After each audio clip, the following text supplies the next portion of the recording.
Assalamu alaikum to everyone. This is our kitchen from Erode Today channel.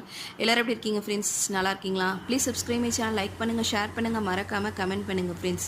இன்றைக்கி நம்ம என்ன பண்ண போகிறோன்னா சிக்கன் கொத்து பரோட்டாங்க. வாங்க இப்போ எப்படி பண்ணுறதுன்னு பார்க்கலாம். ஃபஸ்ட்டு சிக்கனை சின்ன சின்னதாக கட் பண்ணி அதில் கொஞ்சம் இஞ்சி பூண்டு பேஸ்ட்டு, மிளகாய்த்தூள் சிறிதளவு, பெப்பர் சிறிதளவு, உப்பு கொஞ்சம் போட்டு நல்லா மிக்ஸ் பண்ணி ஆயில் ஹீட் பண்ணி அதில் போட்டு ஃப்ரை பண்ணி எடுத்து வச்சுக்கோங்க. கடாய் ஹீட் பண்ணுங்கள், அதில் தேவையான அளவு ஆயில் ஊற்றுங்க. அதில் வெங்காயம், மல்லி இலை, பச்சை மிளகா எல்லாம் போட்டு நல்லா ஃப்ரை பண்ணிவிட்டு இருங்க. அதுக்குள்ளே பரோட்டா சுட்டு அது சின்ன சின்னதாக பிச்சு எடுத்து வச்சுக்கோங்க. அதெல்லாம் நல்லா வணங்கினதுக்கப்புறம் நம்ம குருமாவை கொஞ்சம் ஊற்றி அது ஹீட் ஆனதுக்கப்புறம் நம்ம பிச்சு வச்சுருக்க பரோட்டாவும் போட்டு நல்லா மிக்ஸ் பண்ணி இறக்கி நம்ம ஃப்ரை பண்ணி வச்சுருக்க சிக்கனையும் போட்டு மிக்ஸ் பண்ணி மல்லி எல்லாம் தூவுனா நம்ம சிக்கன் கொத்து பரோட்டா ரெடிங்க. நீங்களும் இந்த மாதிரி ட்ரை பண்ணுங்கள். Please subscribe my channel, like பண்ணுங்கள், ஷேர் பண்ணுங்கள், மறக்காமல் கமெண்ட் பண்ணுங்கள் ஃப்ரெண்ட்ஸ்.